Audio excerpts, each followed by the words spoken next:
Siapakah juara GV12 pilihan korang? Adakah Iskandar Ismail?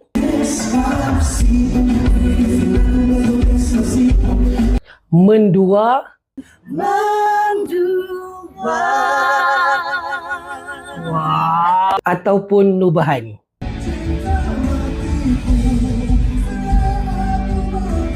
Ada tak yang pilih Mark Adam?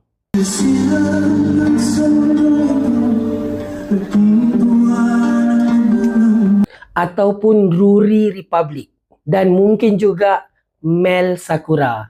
Semua peserta yang kita sebut tadi dah layak ke final GV12. Malang ni peserta yang tersingkir di minggu separuh akhir adalah Shay. Terima kasih so much for your support. Semua yang di rumah. Untuk final nanti, peserta-peserta akan menyanyikan 3 lagu. Lagu solo, lagu duet dan juga lagu battle macam biasa. Ada banyak nama besar dekat final nanti untuk segmen duet. Ada Jacqueline Victor, ada Datuk Rosa, ada Marsha Milan. Sekali lagi saya tanya, dalam 6 orang tu siapakah pilihan korang untuk jadi juara GV12? Korang letak kat ruang komen.